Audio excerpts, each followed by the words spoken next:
어제 말씀에 우리는 하나님이 부르셔야 살아나고 또 부르심에 응답해야 진정 살아있는 삶이라고 말씀을 나누었습니다. 죽은 인생을 소생시키셔서 사람을 살리는 자리로 우리를 부르신 것입니다.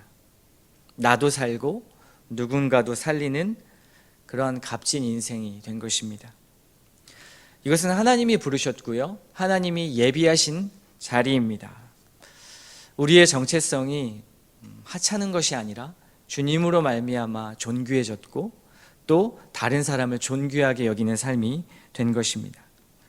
그래서 하나님이 부르신 그 자리는 가치 있고 영광스럽고 기쁜 자리라는 것을 삶의 여정을 통해서 하나씩 깨달아 갑니다. 부르심에 반응해서요, 말씀에 순종하는 그 순간들을 인식하게 됩니다. 말씀에 순종했더니 하나님이 이런 은혜를 주시는구나, 하나님이 이런 기쁨을 주시는구나 라는 것들을 깨닫게 되고, 그러면서 삶을 하나씩 민감하게 말씀으로 분별해 나가기 시작합니다. 하나님의 말씀과 내 눈앞에 벌어지는 현실의 일들의 가치와 무수히 충돌하게 되는 경험을 또한 하게 되죠. 그때 내가 가지고 있던 욕망과 안정, 물질과 자기 중심성이 부인되는 것을 보게 됩니다. 하나님의 말씀과 내 안에 가지고 있던 가치들이, 세상의 가치들이 부딪히게 되고, 거기에서 말씀의 순종함으로 말미암아 어떻게 됩니까? 한 걸음 더 하나님께 나아가는 그러한 순간들을 경험하게 되는 것이죠. 순종의 기쁨, 그리고 세상이 주는 쾌락, 어느 것이 더 클까요? 하나님의 말씀 안에 있는 사람은 세상이 주는 쾌락보다 이제는 작은 순종이지만 거기서 주시는 은혜를 더 크게 받아들이게 되고 느끼게 됩니다. 그리고 이렇게 고백하는 거죠. 하나님이 주시는 이 진정한 기쁨의 맛이 이런 거겠구나. 하나님과 함께하는 그 기쁨, 영광의 자리에 우리가 하나님 앞에 섰을 때 주시는 그 기쁨의 맛이 이런 것이겠구나라는 것을 조금씩 느끼게 되는 것입니다.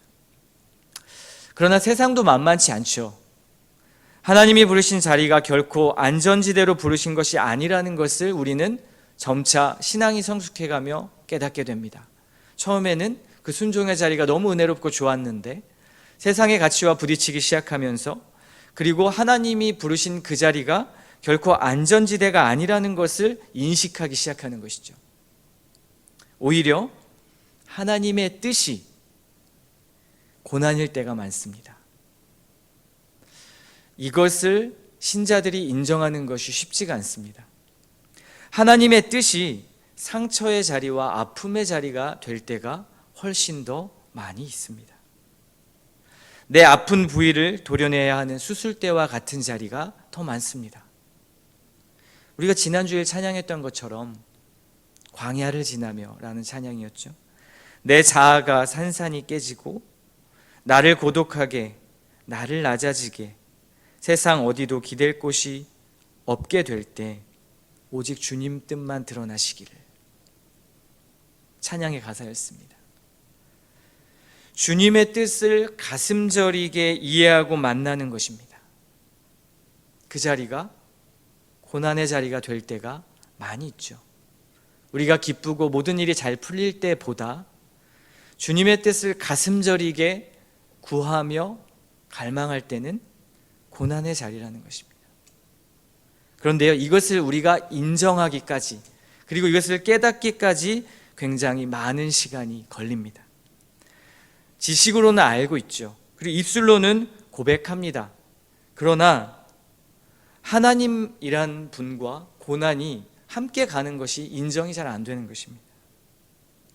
우리 모두는 고난을 피하는 삶, 그것을 준비하며 사는 것 같습니다.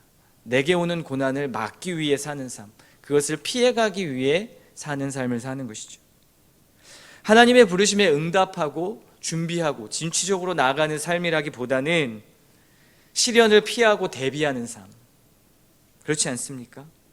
우리의 기도 속에 고난이 없는 하나님을 찾는 것이죠. 고난을 막아주시는 하나님을 찾는 것이죠. 그러나 우리는 고난을 환영할 수는 없지만 마주해야 한다는 사실을 인식해야 합니다. 그리고 사도 바울은 이후에 말씀을 보면 고난을 기쁘게 여긴다고 말합니다. 오늘 본문의 바울은요, 고난은 미래의 영광에 참여하기 위해선 반드시 그리스도와 함께 이 고난을 받아야 된다라고 말하고 있습니다. 고난은 있다. 18절 말씀입니다. 생각하건대 현재의 고난은 장차 우리에게 나타날 영광과 비교할 수 없도다. 현재의 고난은 우리에게 나타날 영광과 비교될 수 없이 아주 사소하다라는 것입니다. 그 영광에 비하면 지금 내가 가지고 있는 산더미 같은 이러한 고난, 문제들은 아무것도 아니라는 것이죠. 19절부터 30절까지는 이 주제에 대한 확장 설명입니다. 본문은 이렇게 말하는 것입니다. 하나님의 나라가 이 땅 가운데 회복되면, 그리고 하나님께서 완성하실 그 나라가 되면 그 영광은 지금 네가 받는 고통과 상처와 그 모든 것들이 그 영광의 증거가 될 것이야. 그 아픔과 비교되지 않을 영광이 우리들에게 기다리고 있다라는 것을 바울은 말하고 있습니다. 그러면서 19절 이하로 말하죠. 이 소망이 우리에게 있기 때문에 우리는 지금 탄식할 수밖에 없다.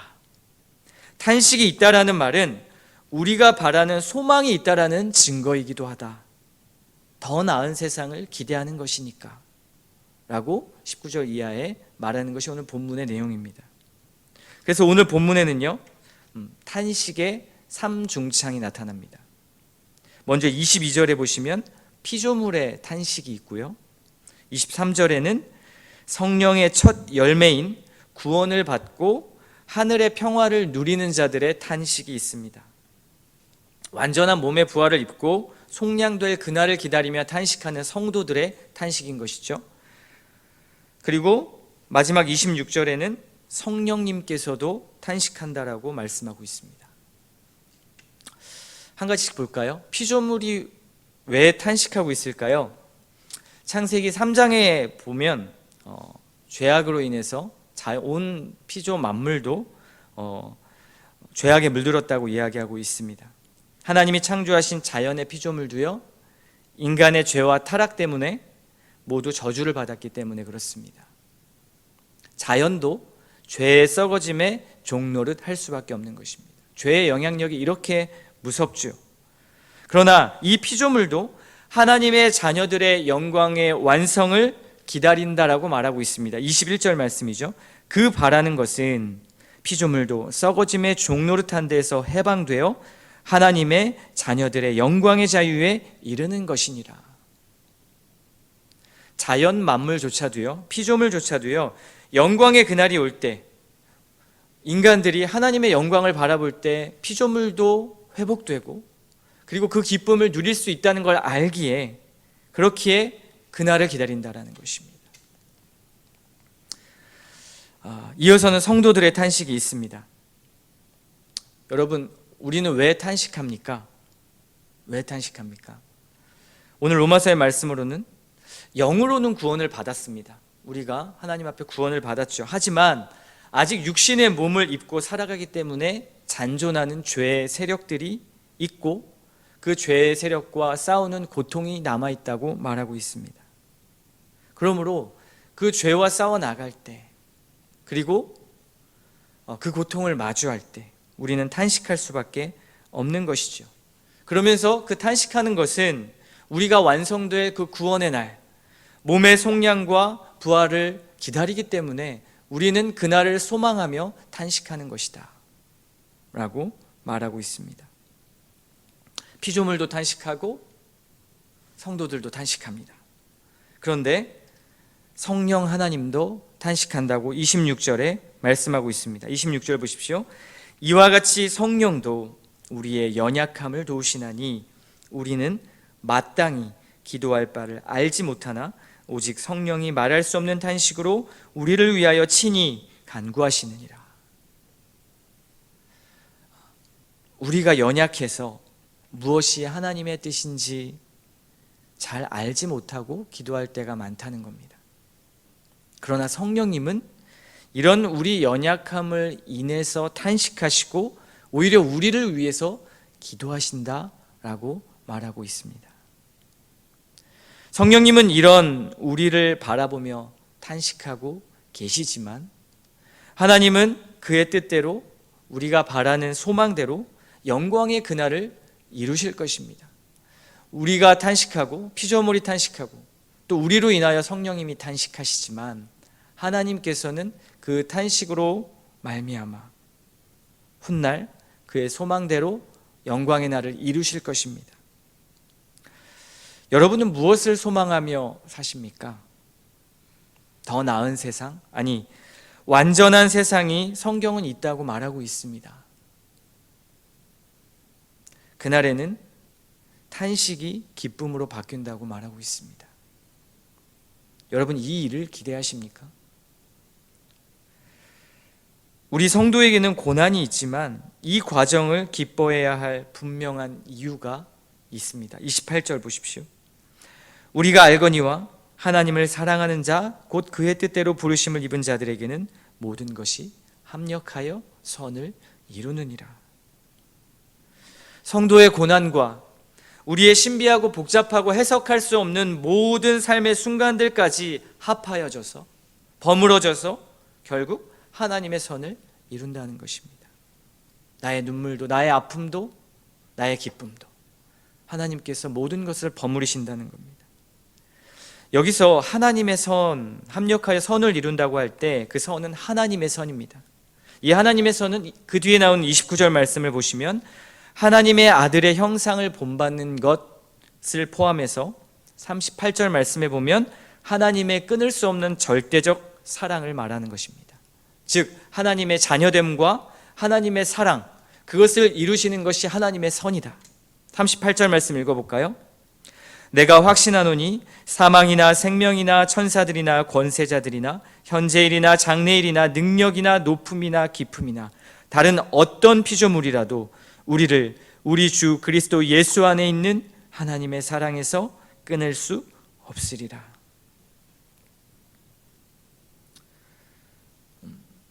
우리의 인생은요, 하나님에게 걸려 있다고 말하고 있는 것입니다. 하나님의 능력과 하나님의 지혜와 하나님의 계획과 하나님의 성품과 하나님의 명예와 하나님의 사랑에 우리의 인생이 걸려 있다는 거죠. 자연을 다스리시고 거대한 우주를 운행하시는 그 하나님께서 자기를 낮추시면서까지 우리에게 모든 것을 거셨습니다. 그의 아들 예수 그리스도가 십자가에 못 박히고 고난을 당하셨습니다. 지금 보이는 고난과 우리의 고통이 나를 하찮은 인생으로 몰고 가는 것 같고 죽음으로 몰고 가는 것 같지만 소망이 없고 그저 하루 버티기 힘든 괴로운 삶으로 인도하는 것 같지만 오늘 말씀을 보면 아닙니다. 우리는 예수 그리스도의 못 박히신 그 손의 그 피로 하나님의 자녀로 입양된 것이고 그의 부활로 우리의 영광이 담보된 것입니다. 하나님 자신을 거시고 우리를 사신 것입니다. 그래서 오늘 24절과 25절의 말씀처럼 보이는 소망은 진짜 소망이 아닙니다. 내 눈에 보이는 소망들, 내 눈에 보이는 욕망들, 나의 소원들이 소망이 아니라 보이지 않는 것이 진정한 소망입니다. 비록 우리가 기도할 바도 제대로 알지 못한 채 우왕좌왕 앞으로 어떤 길을 가야 될지도 몰라 하고 마주한 현실에 완전한 해답도 없이 늘 깊은 탄식 속에 있기는 하지만 성령 하나님 역시 우리를 위해 탄식하며 기도하고 계신다라는 것을 잊지 마십시오. 우리의 탄식 위에 성령님의 탄식이 있습니다. 더 깊은 탄식으로 우리를 향해 안타까워하시는 분이 우리 안에 계십니다. 누구보다 나의 눈물을 잘 아시고 누구보다 내가 지금 두려워한다는 것을 더 잘 아시는 분이 계십니다.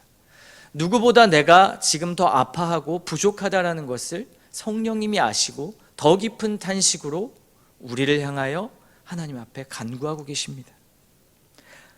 아들아, 딸아, 내가 더 잘 안다. 내가 너의 눈물을 더 잘 알고 있다. 너의 답답함도 내가 더 잘 알고 있고 너의 슬픔도 내가 더 잘 알고 있다. 괜찮다. 내가 인도할 터이니 걱정하지 말거라. 내가 너와 항상 함께한다. 이것이 성령님의 우리에게 주시는 말씀인 것 같습니다. 이번에 제가 속한 가을 노회에 참여를 하게 되었는데요. 한 목사님을 만났습니다. 50대 넘어가신 분이신데 서울 중심의 건대 입구 쪽에 개척을 하셔가지고 목회를 하시는 분입니다. 늦은 나이에 결혼을 하셨고요. 동남아에서 온 자매와 결혼을 하셨고 이제 8살 된 딸 아이를 키우시면서 힘겹게 목회를 하시는 분이었습니다. 원래부터 잘 알고 계신 목사님이기도 했죠. 근데 되게 지하교회에서 힘겹게 목회를 하시는 것을 종종 보곤 했습니다. 그런데 요즘은 더 어려워져서 교회 성도들은 점점 더 떠나가고 그리고 경기가 어려워지면서 경제적으로 도저히 살 수 없는 상황에 이르셨고 그래서 평일에는 일을 하러 다니신다고 그렇게 말씀을 나누는 것을 들었습니다. 그 목사님 말은 원래부터 본인은 목사의 이중직에 대해서 늘 받아들이는 편이었고 긍정적인 편이었다라고, 그래서 교회가 상황이 안 되면 충분히 일을 할 수 있다라고 생각을 하고 계셨는데 막상 직접 일을 해보니까 자기 정체성이 흔들린다고 고백을 하셨습니다. 내가 목사인지 아니면 아닌지, 그리고 세상 사람들과 똑같아지는 것 같은 그런 느낌을 받으셨다는 거죠. 그분과 이런저런 대화를 나누는데 그분의 삶의 무게가 느껴졌습니다. 그리고 그분이 했던 한 말씀이 기억납니다. 재현아, 사역이 힘든 것보다 삶의 한 걸음이 무겁다, 이런 말씀을 하시더라고요. 삶의 한 걸음이 무겁다. 저는 한편으로 생각을 했습니다. 하나님이 왜 저 목사님을 저렇게 부르셨을까? 하나님이 부르셨으면 그 삶을 책임지셔야지. 왜 저렇게 힘든 길로 정체성이 흔들릴 만큼 그 자리로 몰고 가시는 걸까? 비단 그 목사님의 이야기만은 아니죠. 또 우리의 삶의 이야기이기도 합니다. 이해할 수 없는 일들, 하나님이 부르셔서 순종했는데 보이지 않는 안개와 같은 길을 마주할 때, 저는 말씀을 준비하면서 모세가 떠올랐습니다.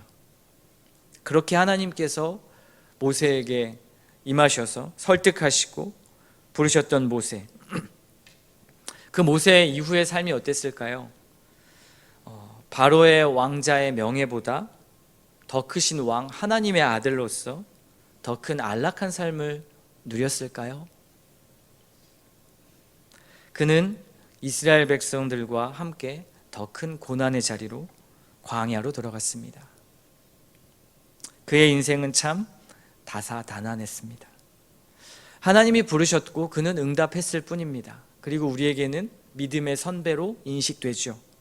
그랬지만 그에게 기다린 것은 고난이었습니다. 그래서 히브리서 11장 24절부터 26절까지는 그를 이렇게 평가합니다. 믿음으로 모세는 장성하여 바로의 공주의 아들이라 칭함받기를 거절하고 도리어 하나님의 백성과 함께 고난받기를 잠시 죄악의 낙을 누리는 것보다 더 좋아하고 그리스도를 위하여 받는 수모를 애굽의 모든 보화보다 더 큰 재물로 여겼으니 이는 상 주심을 바라봄이라. 분명하죠. 모세는 보이는 소망이 아니라 보이지 않는 소망을 쫓았습니다. 우리의 상급 예수 그리스도를 바라본 것입니다. 그와 함께 영원히 먹고 마시는 기쁨, 그분을 통해 회복될 그 나라를 꿈꾼 것입니다. 사랑하는 성도 여러분, 하나님의 부르심에 기꺼이 반응하십시오. 그 자리가 고난의 자리일지라도. 그리고 하나님의 부르심에 응답한다면 고난은 우리에게 마주할 수밖에 없는 일입니다. 그러나 그 고난을 우리가 어떻게 대처하는지가 중요한 것이죠. 고난이 기다리고 있다는 것을 인정하십시오. 하나님의 뜻이 아픈 자리가 될 수도 있음을 인정하십시오. 왜요? 그 아픔에 예수 그리스도께서 이미 그 길을 걸어가셨다는 것을 보십시오. 이미 주님은 하나님의 뜻을 위해 고난을 받아내셨고, 그리고 성령님께서 지금 우리의 고난에 동참하고 계시기 때문에 그렇습니다.